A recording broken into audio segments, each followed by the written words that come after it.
ओम साईनाथाय नमः। नमस्कार दोस्तों, हमारे YouTube चैनल साईं कृपा में आपका स्वागत है। जिन लोगों ने हमारे चैनल को लाइक या सब्सक्राइब नहीं किया है वो लाइक और सब्सक्राइब कर दें और बेल आइकन भी दबा दें ताकि आगे का नोटिफिकेशन आपको मिलता रहे और साईं कृपा भी आप पर बरसती रहे। आज हम अध्याय 21 व 22 के बारे में सुनेंगे।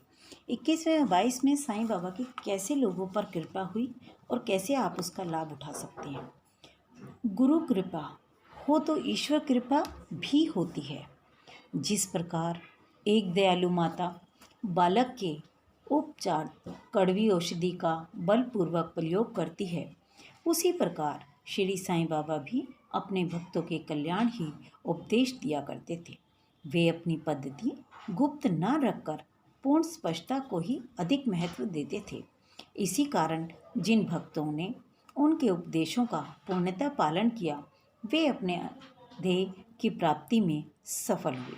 श्री साईं बाबा जैसे सद्गुरु ही ज्ञान चक्षुओं को खोलकर आत्मा की दिव्यता का अनुभव देने में समर्थ हैं। विषय वासनाओं से अस्मित नष्ट कर वे भक्तों की इच्छाओं को पूर्ण कर देते हैं, जिसके फलस्वरूप ही ज्ञान और वैराग्य प्राप्त होकर ज्ञान की उत्तरोत्तर उन्नति होती रहती है।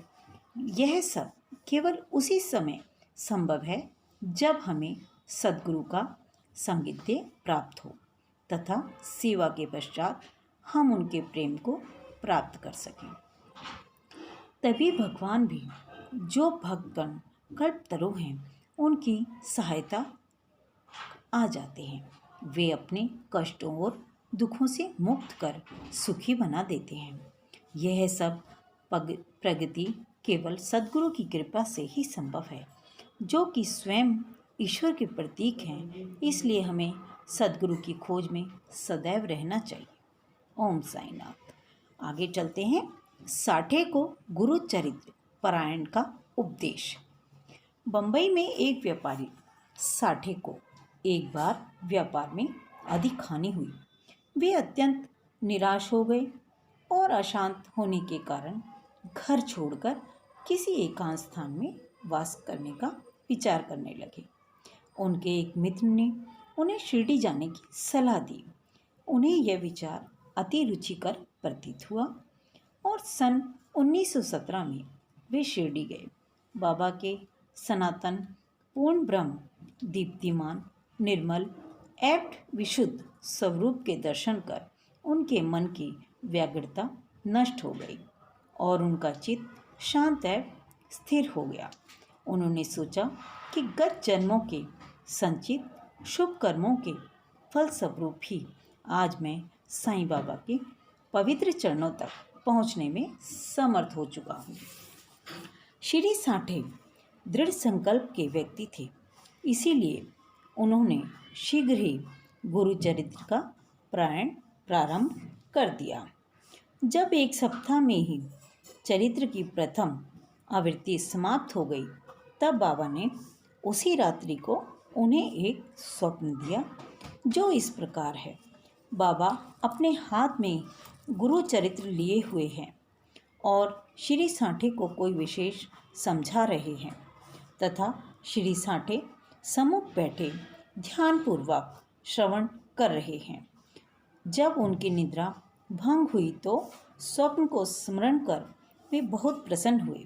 उन्होंने विचार किया कि यह बाबा की अत्यंत कृपा है, जो इस प्रकार चेतना अवस्था में पड़े हुए को जागृत कर उन्हें गुरु चरित्र का अमृतपान करने का अवसर प्रदान करते हैं। उन्होंने यह स्वप्न श्री काका साहेब दीक्षित को सुनाया और श्री साईं बाबा के पास प्रार्थना करने को कहा कि इसका यथार्थ अर्थ क्या है और क्या एक सप्ताह का प्राणायाम ही मेरे लिए पर्याप्त है अथवा उसे पुनः प्रारंभ करूं? श्री काका साहेब दीक्षित ने उचित अवसर पाकर बाबा से पूछा कि हे देव, उस दुष्यंत से अपने ही साथी को क्या उपदेश दिया है? क्या वे प्राणायाम सप्ताह स्थगित कर दें? वे एक सरल हृदय भक्त हैं, इसीलिए उनकी मनोकामना आप पूर्ण कर दें और हे देव, कृपा कर उन्हें इस स्वप्न का यथार्थ अर्थ भी समझा दें। तब बाबा बोले कि उन्हें गुरु चरित्र का 1 सप्ताह और पारायण करना उचित है। यदि वे ध्यानपूर्वक पाठ करेंगे तो उनका चित्त शुद्ध हो जाएगा और शीघ्र ही कल्याण भी होगा। ईश्वर भी प्रसन्न होगा और उन्हें भव बंधन से मुक्त करा देंगे। इस अवसर पर श्री हेमाड पंत भी वहाँ उपस्थित थे और बाबा के चरण कमलों की सेवा कर रहे थे। बाबा के वचन सुन उन्हें विचार आया कि साठे को केवल 1 सप्ताह के पारायण से ही मनोवांछित फल की प्राप्ति हो गई, जबकि मैं गत 40 वर्षों से गुरु चरित्र का पारायण कर रहा हूँ, जिसका परिणाम अब तक ना मिला। उनका केवल 7 दिनों का शिरडी का निवास सफल हुआ और मेरा गत 7 वर्ष का 1910 और 17 वास क्या व्यर्थ हो गया। चातक पक्षी के समान मैं सदा उस कृपाधन की राह देखता हूँ जो मेरे ऊपर अमृत वर्षा करे। वे कब मुझे उपदेश देने की कृपा करेंगे। ऐसा विचार उनके मस्तिष्क में आया ही था कि बाबा को सब ज्ञात हो गया। हेमाड पंत का ऐसा विचार जानकर बाबा ने तुरंत ही आज्ञा दी कि श्यामा के यहाँ जाओ और कुछ समय उनसे वार्तालाप कर 15 दक्षिणा ले आओ। बाबा को दया आ गई, उसी कारण उन्होंने ऐसी आज्ञा दी। उनकी अवज्ञा करने का साहस भी किसे था। श्री हेमाड पंत शीघ्र श्यामा के घर पहुँचे। इसी समय श्यामा स्नान कर धोती पहन रहे थे। उन्होंने एक बार आकर हेमाड पंत से पूछा कि आप यहाँ कैसे? जान पड़ता है कि आप मस्जिद से ही आ रहे हैं, तथा आप ऐसे व्यतीत और उदास क्यों हैं? आप अकेले ही क्यों आए हैं? आइए बैठिए और थोड़ा विश्राम तो कीजिए। जब तक मैं पूजा आदि से निवृत्त हो जाऊं, तब तक आप कृपया कर पान आदि लें। इसके पश्चात ही हम और आप सुखपूर्वक वार्तालाप करें। ऐसा कहकर वे भीतर चले गए। दलान में बैठे बैठे हेमाड पंत की दृष्टि अचानक खिड़की पर रखी नाथ भागवत पर पड़ी। नाथ भागवत की एक नाथ द्वारा महाभागवत के 11वें स्कंद पर मराठी भाषा में की हुई एक टीका है। श्री साईं बाबा की आज्ञा अनुसार ही बापू साहेब जोग और श्री काका साहेब दीक्षित शिरडी में नित्य भगवद गीता का मराठी टीका सहित, जिसका नाम भावार्थ दीपिका या ज्ञानेश्वरी है, कृष्ण और भक्त अर्जुन संवाद, नाथ भगवत श्री कृष्ण उद्धव संवाद और एक नाथ का महान ग्रंथ भावार्थ रामायण का पाठन किया करते थे। जब भक्तगण बाबा से कोई प्रश्न पूछने आते तो वे कभी अशंकित उत्तर देते और कभी उनके भागवत का प्रमुख ग्रंथों का श्रवण करने को कहते, जिन्होंने सुनने पर भक्तों के अपने प्रश्नों के पूर्णतः संतोषप्रद उत्तर प्राप्त हो जाते थे। श्री हेमाड पंत भी नित्य प्रतिनाथ भगवत के कुछ अंशों का पाठन किया करते थे।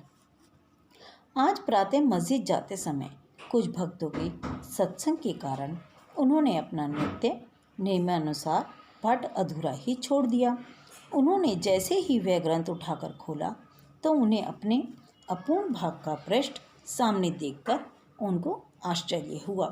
उन्होंने सोचा कि बाबा ने इसे कारण मुझे यहाँ भेजा है ताकि मैं अपना शेष पाठ पूरा कर सकूं, और उन्होंने शेष अंश का पाठ प्रारंभ कर दिया। पाठ पूर्ण होते ही श्यामा भी बाहर आए और उन दोनों में से इस प्रकार वार्तालाप होने लगा। श्यामा बोले, इस परमेश्वर बाबा की लीलाएं अगाध हैं, जिनका कोई पार नहीं है। वे लीलाओं से अलिपित रहकर सदैव विनोद किया करते थे। इसे हम अज्ञानी जीव क्या समझें? बाबा स्वयं ही क्यों नहीं करते? आप सिर के विद्वान को मुझ जैसे मूर्ख के पास क्यों भेजा है? उनकी कार्यप्रणाली ही कल्पना के परे है।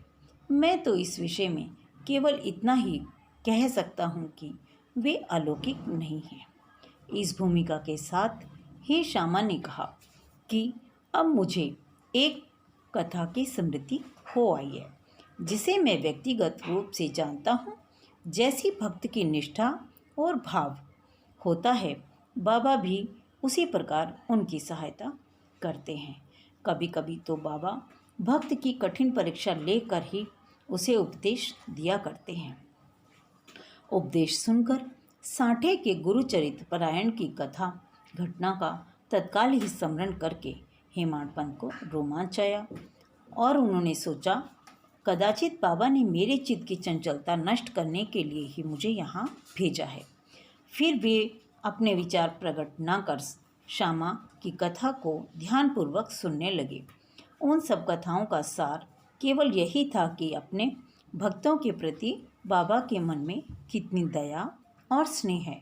इन कथाओं को श्रवण कर हेमाड पंत को आंतरिक उल्लास का अनुभव होने लगा।